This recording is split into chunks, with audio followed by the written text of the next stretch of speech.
Bom dia, senhoras e senhores.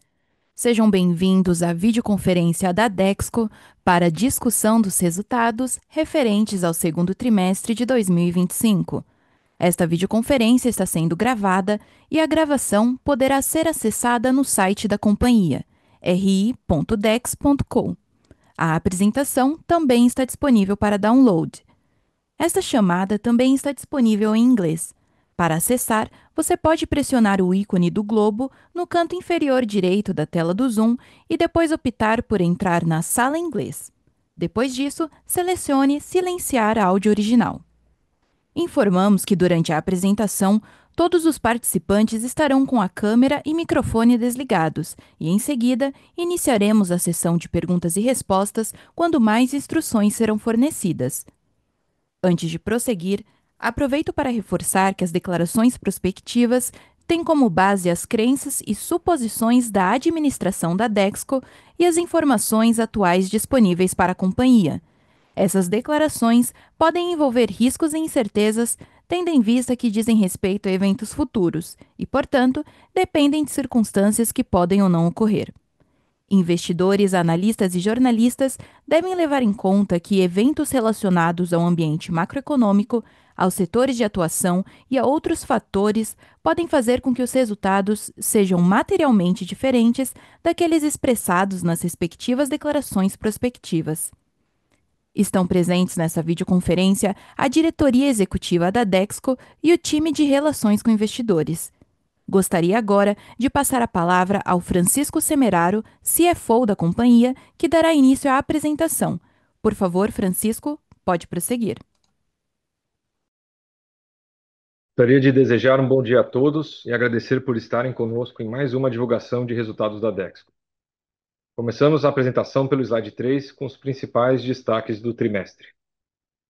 Os resultados do segundo trimestre reforçam a consistência das nossas operações, com o EBITDA ajustado e recorrente pro forma de 702 milhões no segundo TRI de 25, considerando os 49% da LD Celulose, e 1 bilhão 313 milhões no acumulado do semestre. Excluindo os resultados da LD, o EBITDA da Dexco somou 443 milhões no segundo TRI de 25, com margem de 20,9%. O desempenho foi sustentado principalmente pela forte performance da divisão madeira, incluindo a realização de negócios florestais nesse TRI, que impulsionaram os resultados. Já a LD Celulose operou em plena capacidade, entregando mais um trimestre com elevada produtividade e margens robustas. Também tivemos evolução positiva em acabamentos, mesmo diante de um cenário desafiador.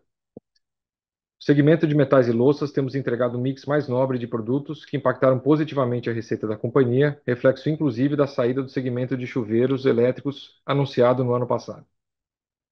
Em revestimentos, ainda encaramos um cenário desafiador, mas conseguimos entregar resultados positivos no período. Adicionalmente, gostaríamos de trazer um pouco mais de luz sobre a variação da margem bruta versus o segundo trimestre do ano passado e que acabam por impactar também o lucro líquido. Em 2024, tivemos um montante importante na linha de variação do valor justo do ativo biológico, reflexo da marcação a mercado do preço de nossas florestas. Como vocês têm acompanhado, a demanda por madeira tem se mantido bastante aquecida nos últimos anos, e isto elevou os preços da madeira aos altos patamares em que se encontram hoje. Adicionalmente, toda vez que o preço da floresta é corrigido para cima, isso acaba causando um aumento nas linhas de depreciação, amortização e exaustão dos períodos seguintes, sem efeito caixa. Em relação aos demais efeitos, apresentamos uma evolução dos resultados deste trimestre com ganhos operacionais da ordem de 4 pontos percentuais, com ganhos de preço e mix de produtos andando à frente do aumento de custos, o que reforça a nossa capacidade de preservar rentabilidade em um cenário desafiador. Agora no slide 5 trataremos do fluxo de caixa. O semestre foi marcado por maior necessidade de capital de giro em função do aumento dos níveis de estoque que vimos, especialmente no primeiro trimestre, e que acabam por impactar o acumulado do ano. Além disto, este movimento está atrelado às melhorias de nível de serviço, principalmente nas linhas de produtos de metais e louças, e reorganização da produção e revestimentos. Com esses movimentos, o capital de giro sobre receita líquida encerrou o período em 16%. Alinhado com o primeiro TRI de 25 e levemente superior aos 15% do segundo TRI de 24, o que entendemos ser adequado para o período. Além disso, também vimos um aumento na linha de fluxo financeiro em decorrência do aumento da taxa de juros na comparação com o mesmo período do ano passado. Em relação aos investimentos, tivemos uma redução de cerca de 42% na linha de projetos em relação ao ano passado, considerando principalmente a aproximação do fim do ciclo de investimentos iniciado em 2021. Com relação ao CAPEX Sustaining, que diz respeito ao montante destinado essencialmente à manutenção de nossas operações industriais e florestais, encerramos o primeiro semestre do ano com 367 milhões de reais, dos quais 250 milhões foram neste trimestre, o que é 14% a menos do que o mesmo período do ano passado, seguindo as premissas que temos destacado de diligência e atenção no uso de recursos. Indo para o slide de endividamento, o nosso nível de alavancagem recuou ligeiramente para 3,39 vezes dívida líquida sobre EBITDA, refletindo maior resultado operacional neste trimestre, apesar do consumo de caixa. Seguimos atentos ao cenário macroeconômico, que segue desafiador, e os impactos em nosso custo da dívida, que hoje está em 107,1% do CDI. A estrutura da dívida segue concentrada em compromissos de longo prazo, com perfil de vencimentos distribuído de forma equilibrada ao longo dos anos. O prazo médio da dívida está em 4,3 anos, refletindo o nosso foco em gestão eficiente de passivos e na manutenção da saúde financeira da companhia. Entrando nas discussões sobre as divisões de negócio, passamos agora para o slide 8. Avaliando o desempenho setorial conforme dados da IBÁ, vimos mais um trimestre com avanço de demanda de painéis de MDP e MDF no mercado interno, o que consolida uma visão de mercado aquecida. Já o mercado externo recuou em comparação ao ano passado, considerando principalmente a volatilidade cambial e instabilidade macroeconômica geral. Apresentamos os resultados agora da nossa divisão madeira no slide 9. A divisão entregou mais um trimestre bastante sólido, com volumes sustentados pela forte demanda de MDP, especialmente por parte da indústria moveleira. Do lado da rentabilidade, os repasses de preço realizados contribuíram para melhorar a margem do negócio de painéis. Além disso, nesse trimestre, realizamos negócios florestais que impulsionaram tanto a receita líquida quanto a EBITDA. É importante destacar que esse movimento não ocorreu no mesmo período do ano passado, o que amplia a diferença positiva na comparação anual.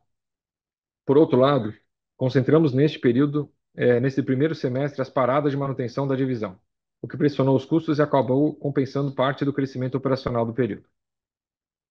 Vale retomar o ponto que mencionamos no início da apresentação sobre variação do valor justo do ativo biológico, e este efeito impactou a margem bruta consolidada, mas ainda é mais relevante aqui nos resultados da divisão madeira.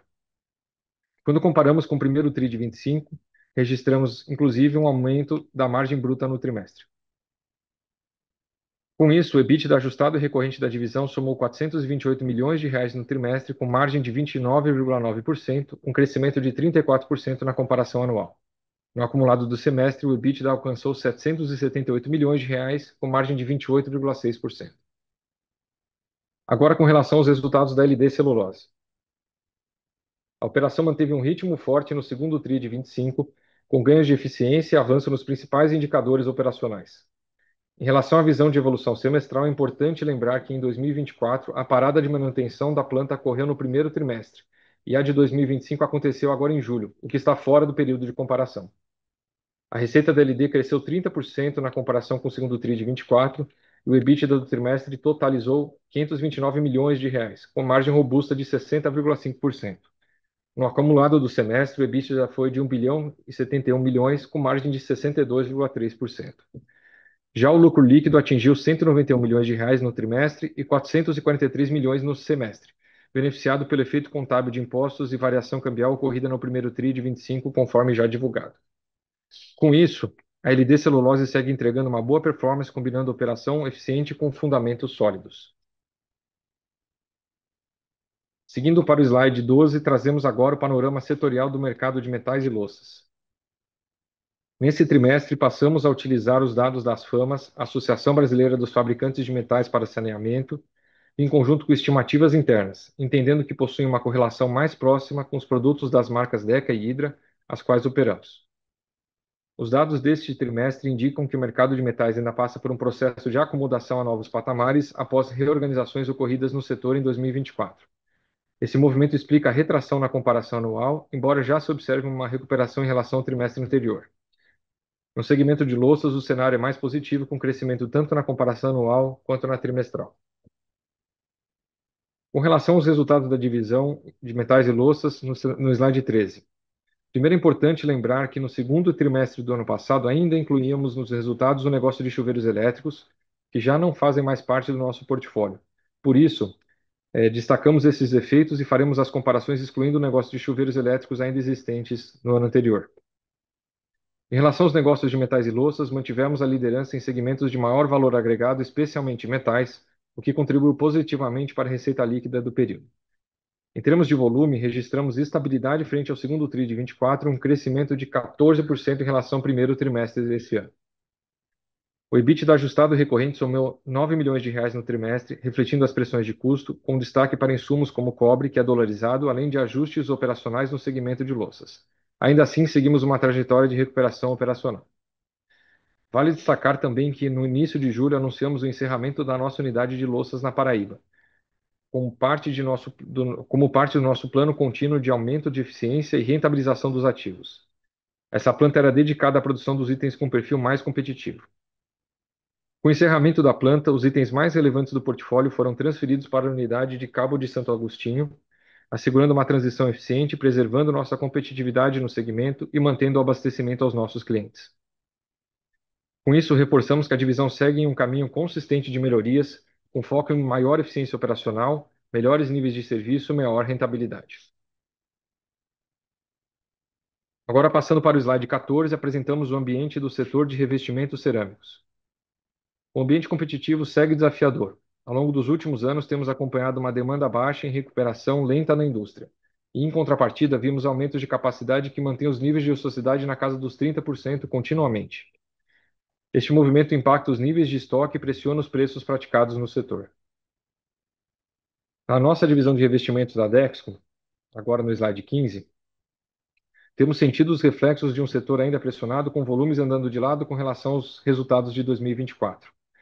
Seguimos na nossa agenda estratégica buscando a maior rentabilidade e gestão do portfólio dos nossos produtos. Para isso, conforme anunciamos também no começo de julho, suspendemos temporariamente linhas em nossas fábricas do sul do país. Com este movimento, garantimos uma operação mais eficiente, que já conseguimos ver no avanço dos níveis de utilização de capacidade da divisão, que superou os 80%. No que diz respeito a resultados, o EBITDA foi positivo em R$ 6 milhões no trimestre, revertendo o resultado negativo do trimestre passado. Agora passando ao slide 17.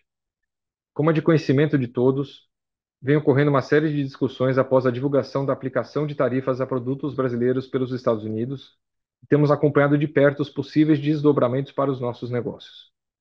Diante desse cenário, e antecipando eventuais questionamentos, queremos trazer alguns pontos que ajudam a contextualizar a exposição da Dexco e a nossa leitura sobre o setor.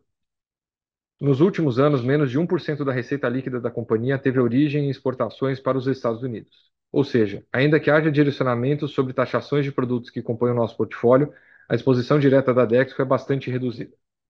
Olhando para o setor como um todo, estimamos que cerca de 3% da produção brasileira de painéis é direcionado ao mercado americano.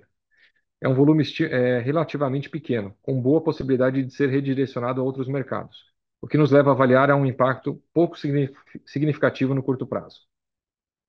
Quando consideramos impactos indiretos, é possível que produtores e clientes que possuam linhas de produtos mais expostos às tarifas reduzam sua produção, gerando maior oferta no mercado local e pressionando preços. Também pode haver uma queda na demanda de clientes que compram madeira e painéis para fabricar móveis destinados à exportação aos Estados Unidos. Ainda que esses efeitos possam ser relevantes para certos produtores de produtos de madeira ou certos clientes, no âmbito setorial como um todo, esses efeitos seriam bastante limitados e, por consequência, para a Dexco também. De toda forma, seguimos atentos às movimentações, analisando cenários e monitorando os riscos, mas neste momento não vemos esse tema como um fator crítico para a companhia. Chegamos ao último slide da nossa apresentação com as perspectivas para o segundo semestre. Começando pela divisão madeira, a expectativa é de continuidade na demanda aquecida por painéis e esperamos seguir capturando os efeitos de aumento de preços anunciados.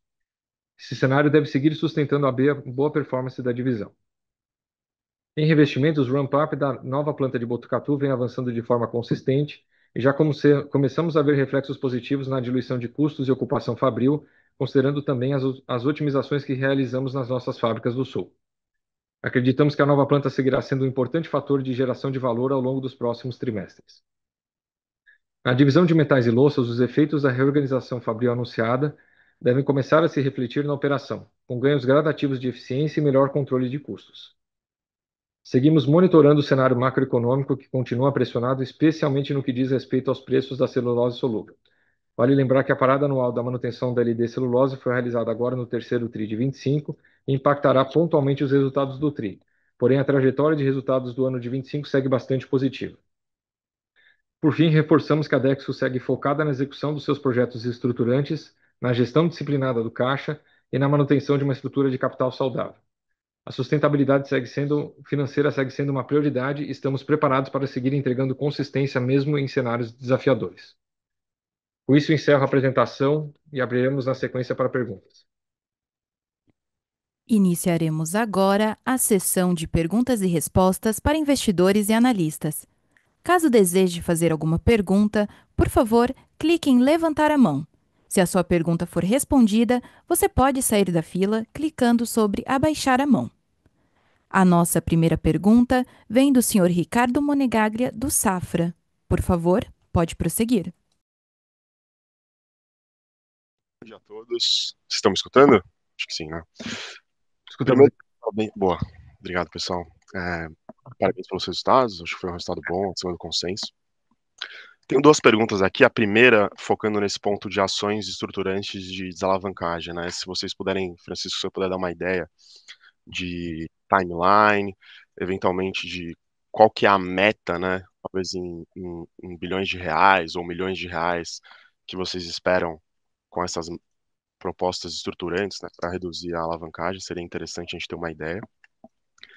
E aí a minha segunda pergunta aqui, um pouco ainda no Outlook, né, a gente viu alguns gastos com consultoria esse trimestre, né, então eu queria entender um pouco o que esses gastos com consultoria focaram, né, qual que é o benefício que vocês esperam vindo desses gastos com consultoria nos próximos trimestres? Seria uma consultoria um pouco mais focada em produto, estratégia comercial, parte de custo ou otimização de ativos? Obrigado. Ricardo, obrigado pelas perguntas. Eu vou começar respondendo sobre a questão de ações estruturantes e alavancagem. A gente vem comentando com vocês alguns grupos de ações e o que a gente tem dado maior atenção nesse momento são as ações que elas se subdividem em dois grupos, tá? O primeiro deles são ações pontuais de venda e monetização de ativos não operacionais, ou seja, aqueles ativos que não interferem nas relações operacionais da companhia. Então, desde aquisições do passado, em que a gente manteve alguns imóveis que hoje em dia já não são operacionais para a gente, pontualmente uma outra posição de balanço que a gente poderia transformar em caixa, mas coisas que não mexem efetivamente na operação. Tem um segundo grupo que também a gente continuamente monitora e até agora surtiu praticamente nenhum efeito, mas ele pode ser importante para a gente, que são os negócios relacionados a ativos do âmbito florestal. Então aí a gente fala tanto de terras quanto florestas, principalmente nessas negociações que a gente faz de tradings, permutas, etc. Então, o que a gente tem visto quando a gente divulga resultados são os negócios que a gente faz de forma bastante usual, avaliando oportunidades. Mas, dado que a gente está falando de medidas estruturantes, continuar olhando oportunidades de montantes maiores, até agora não se materializaram, mas de montantes maiores, para que a gente consiga aliviar pressões, especialmente de curto prazo, dada a taxa de juros, tá? Existe, obviamente, um trabalho que a gente mantém bastante aquecido aqui de saber quais são os valores de cada um dos nossos ativos, o que a gente pode fazer a mais. Então, não tem, nesse momento, nenhum tipo de guidance que eu consiga passar para vocês em termos de valores em absoluto. O que a gente pode dizer é que a nossa tendência, a nossa expectativa de longo prazo para a companhia, dado que a taxa de juros é bastante alta, é que a gente deveria trabalhar com endividamento cerca de uma vez abaixo do que a gente tem registrado nesses períodos por longo prazo, tá? Mas isso a gente acredita que é uma combinação desses fatores estruturantes, como a gente vem comentando, e também a evolução positiva dos resultados da companhia, tá? Obviamente, se tiver qualquer tipo de negócio relevante, coisa que mereça ser destacado, a gente vai fazer toda a comunicação disclosure para o mercado, como a gente fez em todos os últimos movimentos históricos da companhia, tá? Então a gente preserva a transparência. Então, dado todo esse contexto, eu só queria pontuar esses assuntos aí que são relevantes para a gente nesse momento, tá?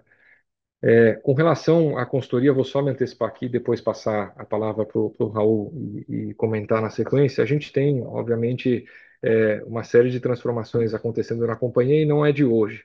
Então, a gente constantemente tem feito investimentos relevantes da nossa parte em preparação e tecnologia, fazia parte do nosso plano de investimento de 21-25. Isso envolve a solução de RP, plataformas digitais, etc. O grande foco nosso nesses últimos tempos tem sido melhorar o nosso posicionamento perante o mercado, tá? Isso tem a ver tanto com o desenvolvimento da Casa Dex, como uma plataforma bastante relevante de entrada no varejo, e a gente melhorar nossa performance de uma forma geral comercial, a atratividade, dos nossos produtos para os nossos clientes.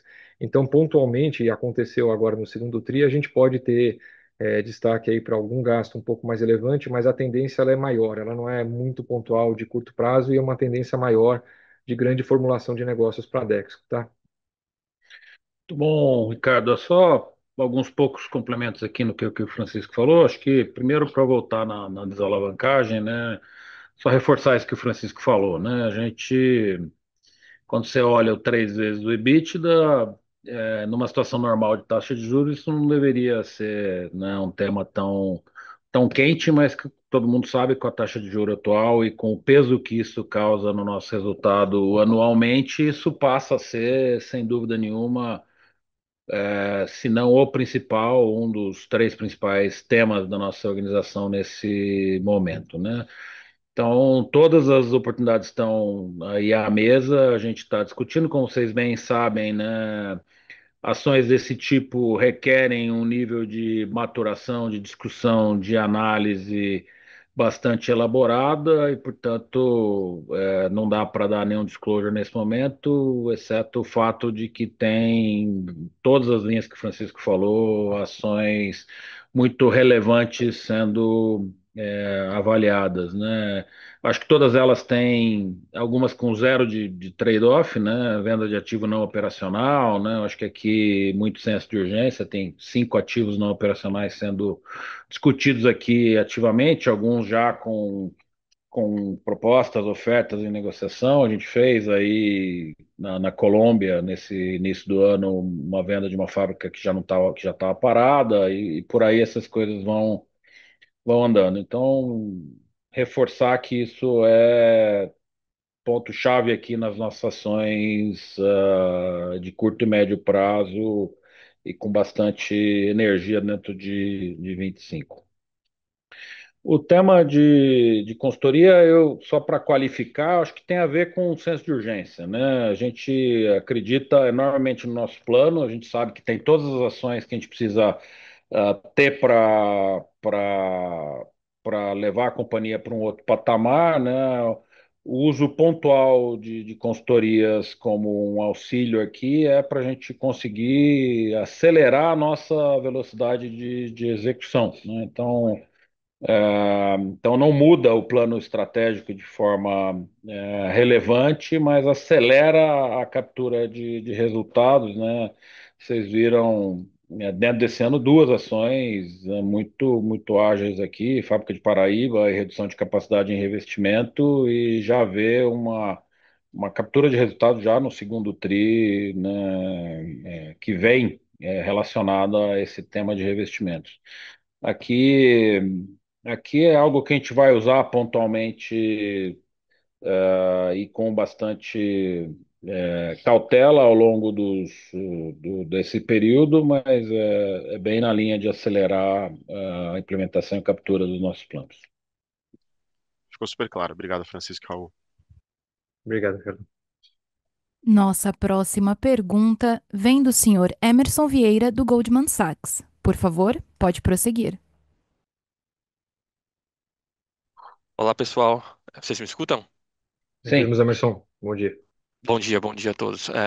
Bom, primeiramente, eu acho que direcionado aqui ao Francisco, queria entender, por favor, pessoal, em relação ao repasse de preço que foi efetuado no segundo trimestre, efetivamente, né? Eu entendo que o preço realizado do segundo tri ele pode ter sido impactado por esses negócios florestais, né? Então, eu queria entender, assim, qual que foi, de fato, o repasse de preço do segundo trimestre e o que vocês esperam olhando para frente, né? Dada a mensagem positiva, no Outlook. Essa é a primeira pergunta em madeira. A segunda, em revestimentos, queria entender se essa inflexão que a gente viu aqui no EBITDA, ela é de fato recorrente, né? Ela parece, assim, resultado dessas melhorias operacionais, né? E nas plantas fabris que vocês fizeram. Então, eu queria entender, assim, olhando para frente, para quanto vocês acham que o nível de utilização dessa fábrica deve ir, né? Vocês comentaram hoje em dia cerca de 80%, mas tem ainda uma avenida de ramp-up em Botucatu. Então, queria entender se esse EBITDA, já no patamar positivo, ele é recorrente, né, para o segundo semestre, e se a gente deveria esperar melhorias sequenciais. E aí, por fim, uma pergunta em relação à LD, né? Quando vocês esperam o pagamento de dividendos aí vindo da JV? Imagino que poderia ajudar aí no caminho de desalavancagem da companhia. Tá, obrigado. Obrigado, Emerson. Eu vou direcionar a primeira pergunta para o Henrique Haddad, o nosso VP da Madeira, para comentar um pouco mais em detalhe a questão de comportamento de preços aí no mercado. Bom dia, Emerson. Obrigado pela pergunta. Falando sobre aumento de preço, a gente fez implementação em torno de 5% é o número de aumento de preço implementado. A maioria desse aumento vai ser capturado efetivamente no terceiro trimestre. Então, a gente já teve um movimento importante no segundo trimestre, mas a maioria desse efeito ele vem à medida que a gente tem o faturamento dos novos pedidos que já aconteceram em julho e vão acontecer também em agosto e setembro. Uma boa notícia é que a gente percebe, como temos comentado nas últimas conversas com vocês, parece que existe uma reação um pouco mais racional dos nossos concorrentes, no sentido de que os custos definitivamente estão impactando todos na mesma proporção. Então, a gente não vê tanto movimento irracional e um pouco mais de lógica na gestão de rentabilidade no mercado como um todo. Longe de dizer que está fácil, mas a gente já começa a ver uma performance um pouco melhor. Só para aproveitar aqui não foi essa a pergunta diretamente, mas é importante dizer também que a gente anunciou aí no final do segundo trimestre também reajustes de preço da nossa linha de acabamentos, tá? Principalmente em metais. A gente sentiu o impacto de inflação que iniciou-se aí no final do primeiro trimestre e acabou se consolidando no segundo trimestre, o que mesmo com condições aí macroeconômicas adversas, a gente entendeu necessário, né, implementar preço e a gente vai ver alguma dessa captura, uma parte importante dessa captura no segundo trimestre com uma restauração, né, uma recuperação de margens em metais. Eu acho que isso é absolutamente importante aqui ao longo do tempo. A gente tem visto que a gente começa a capturar esses preços e, apesar da demanda um pouco mais lenta, mas em metais vocês viram que houve uma recuperação de demanda, a gente acha que vai capturar e trazer de volta o patamar de rentabilidade, especialmente em metais. Avançando para o tema de revestimentos, né, a gente vê ainda mercado bastante instável, né? Eu acho que o segmento de revestimentos para Dexco, do ponto de vista de exportação para os Estados Unidos, é irrelevante, né? Inexistente até, mas não, isso não é uma verdade absoluta para todos os nossos concorrentes, né? A gente vê aí ah, algo como 300, 400 mil metros quadrados que são exportados para os Estados Unidos todos os meses aí, né? Esse produto, ah, aquele que não é tamanho específico dos Estados Unidos, é um volume menor, né? Produto de grande formato, mas isso pode voltar para o mercado brasileiro. Então, é possível a gente ver ainda, né, no terceiro tri alguma pressão de demanda de preço em revestimento cerâmico. Do nosso lado, né, As ações estruturantes são sim recorrentes do ponto de vista da captura de custo, de eficiência, de ocupação fabril. A gente anda e de capital de giro, né? A gente anda muito, muito próximo da demanda agora com a nossa produção em linha e com captura de custo também, o que é uma ótima notícia, né? A gente está com menos produção nas fábricas, mas com eficiência de custo, o que é algo bastante relevante aqui, né? Do ponto de vista de resultado, seguramente tem aí esse impacto do mercado a se observar, né? O terceiro trimestre e o quarto trimestre são trimestres sazonalmente mais fortes, né? Então, se não houver nenhum susto de mercado que não dá para prever nesse momento, a gente imagina assim um cenário construtivo aí para revestimentos no terceiro tri. Complementando a última pergunta, Emerson, sobre LD. Então, a LD, como a gente tem comentado, ela tem uma estrutura de financiamento que prevê um compromisso, um nível de compromisso com nível de alavancagem para destravar dividendos.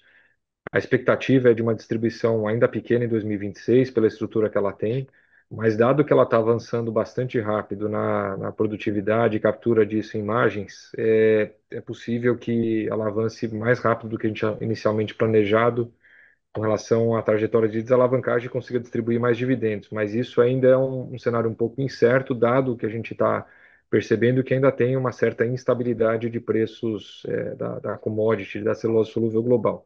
Um patamar bastante reduzido em relação aos equivalentes de celulose comum, mas isso pode ser o único efeito contra. Mas, de qualquer forma, assim, de curto prazo, dividendos previstos só para 2026, num patamar bastante pequeno, quase irrelevante para a Dexco, mas à medida que ela avançar nessa desalavancagem mais rápido do que previsto, aí esses itens podem se tornar mais relevantes para a gente. Nesse caso específico, né, quando a gente falar de itens mais relevantes, esse tipo de captura vai ser mais fácil da gente conversar, capturar do nosso lado aqui e passar para vocês também esse feeling, tá? Então, de curto prazo, aquilo que tem de possibilidade é muito pequeno em 2026, confirmando coisas relativas à performance dela e ela avançando mais rápido do que o previsto, como inicialmente tem sido a trajetória, para desalavancagem, ela pode destravar mais valor e aí a gente volta a falar desse assunto para dar mais visibilidade a vocês. Mas eu quero destacar aqui os fundamentos do negócio da LD Celulose. Eu acho que é super relevante. Eu acho que a notícia de 26 e 27 ela é positiva, né? Isso foi viabilizado em função da renegociação aí do financiamento da companhia, né? Mas por outro lado, a gente olha que todos os fundamentos operacionais e os fundamentos de mercado também são super sólidos, né? Então, se a gente olha que essa empresa já consegue produzir 10% a mais do que foi o plano original e ainda com mais velocidade ainda daqui para frente, né? A gente vê uma necessidade de novos investimentos bastante limitada, né? Uma resiliência de preços muito interessante, né? Um mercado com fundamentos bastante diferentes do mercado da celulose de mercado tradicional, né? Os preços atingiram aí um piso no segundo tri, já começam a recuperar, mas em patamares absolutamente diferentes do que o que a gente viu em celulose de mercado, né? Então, acho que a perspectiva de longo prazo, de médio e longo prazo para esse negócio é de uma expectativa muito, muito boa, né? A hora que a gente olha essa máquina operando como está operando, com um nível de preço saudável, um volume de operação e qualidade e custos muito controlado, né? Então, um olhar de 5 anos aí mostra a relevância desse negócio até para o resultado da Dexco como um todo, né? Mas eu entendo que é super relevante a gente ver a materialização desses dividendos aí em 26 e 27, mas eu só queria trazer isso à mesa para vocês começarem a considerar aí. Perfeito. Obrigado, Raul, Francisco, Henrique. Bom dia. Obrigado, Emerson. Obrigado. Nossa próxima pergunta vem do senhor Guilherme Rosito, do Bank of America. Por favor, pode prosseguir. Tudo bem? Bom dia, pessoal. Estão me escutando? Bom dia, Guilherme, te ouvimos bem. Tá ótimo. Eu queria fazer uma pergunta no tópico de geração de caixa. O resultado desse TRI foi mais sólido que o TRI passado, mas ainda assim queimou caixa, né? Quando a gente exclui o CAPEX de projetos, a geração de caixa ainda é tímida. Eu queria saber, quando vocês olham para a Dexco hoje, quais são as alavancas para inverter a trajetória de geração de caixa, além da conclusão do pacote de investimentos até 2025? E quanto vocês pensam que deve ser um CAPEX estrutural da Dex, escolhendo, uma vez que não tem mais projetos, é 2026 em diante, que seja só o sustain, qual que deve ser o nível para a gente pensar aqui? E minha segunda pergunta é em DEC e revestimentos. Queria só que vocês pudessem dar um pouco mais de cor de como vocês estão vendo o mercado agora para esse segundo semestre, e se já dá para a gente começar já dá para pensar em começar em aumento de preço, ou o foco agora é reconquistar market share, aumentar volumes, e só depois a gente vai ter eventualmente algum aumento de preço. Obrigado. Obrigado, Guilherme. Sobre a sua primeira pergunta aí do perfil de geração de caixa, é importante destacar que a gente tem uma característica que está se materializando de novo nesse ano, que é um perfil de geração de caixa, especialmente no primeiro semestre, muito ligado com a performance do capital de giro. Então, tradicionalmente, o que a gente tem feito é concluir todos os anos, todos os últimos anos, né? Toda a nossa trajetória aqui, super verificável lá, inclusive no slide que a gente falou disso, em que a gente fecha os anos com um nível de capital de giro sobre receita bastante baixo. E se vocês recordarem, o fechamento de 2024 não foi diferente. A gente fechou bastante bem, em todas as divisões, inclusive a gente fez as preparações de capital de giro ao longo do ano para, inclusive, conseguir fazer o período de férias coletivas e ramp down do mercado, que é bem importante aqui para o nosso segmento, de forma que a gente mantivesse o nível de vendas, conseguisse fazer as paradas sem comprometer custo, e isso acaba gerando uma certa entrada de caixa bastante relevante no final do ano. E em contrapartida, quando a gente retoma a produção no começo do ano, é normal a gente ter o efeito contrário, que é voltar a construir capital de giro para dar vazão ao o ano que está se iniciando, né? Então, esse ritmo aí, você acho que pescou bem na tua própria pergunta, ele é bastante acentuado no primeiro tri, o segundo tri ele já traz para um patamar de estabilidade, e aí as eventuais ajustes que são necessários a gente acaba conduzindo dentro do ano. Então, a gente viu que estava indo bastante bem a nossa estratégia de nível de serviço de metais e louças. Em louças específico, teve a questão de parada de fábrica, mas tudo isso a gente já tem capturado aí esses benefícios que, em primeiro momento, significam um aumento pontual de estoques. Para revestimentos cerâmicos, os eventuais ajustes que são necessários, a gente fez numa escala bastante limitada por parada de linha dentro de fábrica, então um ajuste pontual e que ele se reflete em um perfil de capital de giro que tende a se reduzir dentro do ano. Queria adicionar um ponto específico que ele não é muito relevante para a gente, mas ele existe quando a gente fala dessas variações de capital de giro, que houve uma instabilidade, e a gente tem isso dentro do nosso pacote, houve uma instabilidade por conta do perfil de risco sacado e as divulgações aí das regras de IOF pontualmente no fechamento do segundo TRI.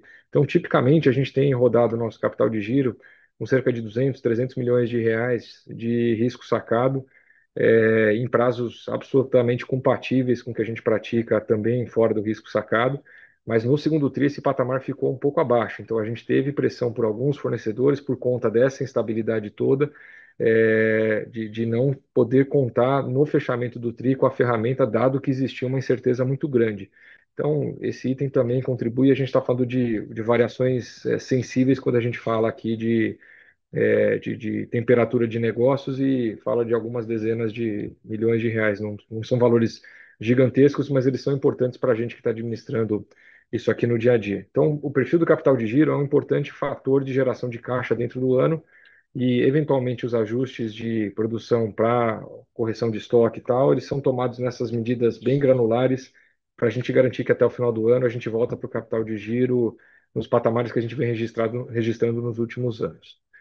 Em relação ao CAPEX, que foi tua pergunta sobre sustaining, a gente tem sinalizado a vocês que o nosso sustaining, dado o período que a gente está vivendo de bastante resultado positivo na divisão madeira e um ciclo produtivo, né, de você fazer as vendas e depois fazer os plantios, etc., que é boa parte do nosso capital de sustentação, de CapEx Sustaining, a gente tem falado da ordem de 800, 850 milhões de reais de CapEx Sustaining. Então, quando a gente exclui o efeito de projetos, normaliza capital de giro e traz o Sustaining para os patamares recorrentes que a gente vê para esse curto prazo, existe um perfil aí de geração de caixa. E a gente não pode esquecer que a gente conta bastante com o retorno desses projetos que a gente investiu nesses últimos tempos, que agora estão em fase de maturação e início de coleta de rentabilidade para o negócio. Então, uma combinação de fatores. Fiz questão de passar por cada um deles e espero que tenha esclarecido aí o ponto do perfil de geração de caixa, balanceando curto prazo e médio prazo. Acho que mais dois elementos para contribuir aqui. O primeiro deles é que o capital de giro, principalmente na divisão acabamentos, foi uma ferramenta bastante importante nessa reconstrução, né, ou recomposição do negócio, né? Então a gente passou por nível de serviço, né, melhorar o nível de entrega, a gente passou por revisão de portfólio, né, e tudo isso trouxe na sua esteira um aumento de capital de giro ou um capital de giro subótimo que a gente, de forma pensada ou de forma, né, desenhada, considerou nos nossos processos. Como o Francisco falou, na medida que a gente começa a ter um nível de entrega, nível de estoque de produto acabado saudável, vai efetivamente entrar numa rodada super relevante aqui de redução de capital de giro nos negócios de revestimento e de metais, principalmente, né?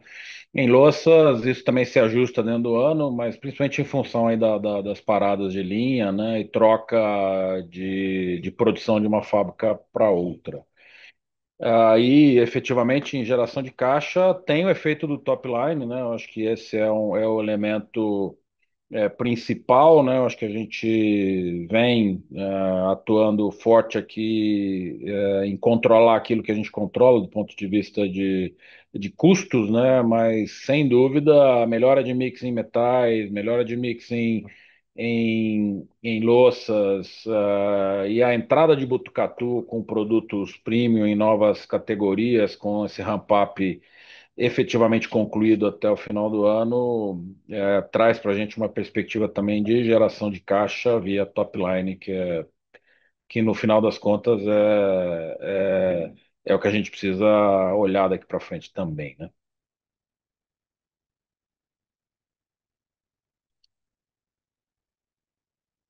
Tá A, ótimo. Super obrigado, pessoal. Obrigado, Guilherme. a sessão de perguntas e respostas está encerrada. Gostaríamos de passar a palavra ao Sr. Raul Guaranha, CEO da Dexco, para que faça as considerações finais da companhia. Ok, obrigado. Queria agradecer a presença de todos aí. Eu acho que a gente vem fazendo um esforço de consistência ao longo desse tempo, né? Eu acho que os resultados que a gente vê de madeira aqui vêm de um trabalho muitíssimo consistente, né? De mais de 5 anos para trás, né? Onde a gente conseguiu colocar os fundamentos no lugar e achar de fato um nível de pilotagem bastante positivo, eficiente, né? E que eu vejo que hoje vocês já entendem de uma forma bastante completa o que a gente vem fazendo em madeira. Isso também é verdade para a divisão de acabamentos. Acho que com tantos moving parts que a gente encarou aqui nos últimos tempos, fica difícil de estabelecer uma trajetória, né, para quem olha de fora, mas a consistência aqui é algo absolutamente relevante, né? Quando a gente se aproxima de encerrar esse nosso ciclo de ajustes estruturantes, né? Quando a gente começa a ter uma fábrica nova de Botucatu, né, chegando onde a gente precisa chegar, quando a gente olha o nosso nível de serviço de metais em outro patamar, né, a gente se considera pronto, né, e resiliente com musculatura adequada para navegar aí no mercado que vier pela frente, né? Então, acho que o foco da administração aqui é dar essa responsabilidade em alocação de capital também, né? De controlar o nosso nível de endividamento, Vocês vão ouvir um pouco mais disso a partir daqui para frente e reforçar essa nossa visão de longo prazo, né? Que a gente precisa sim manter o olho na bola aqui nesse momento, mas sem sacrificar essa consistência e essa visão de longo prazo, que é uma característica muito forte aqui da Dexco e do grupo do qual a gente faz parte. Então vamos seguir à disposição aqui para conversar com vocês sempre que vocês quiserem. Bom dia, então, obrigado. A videoconferência da Dexco está encerrada. Agradecemos a participação de todos e tenham um bom dia.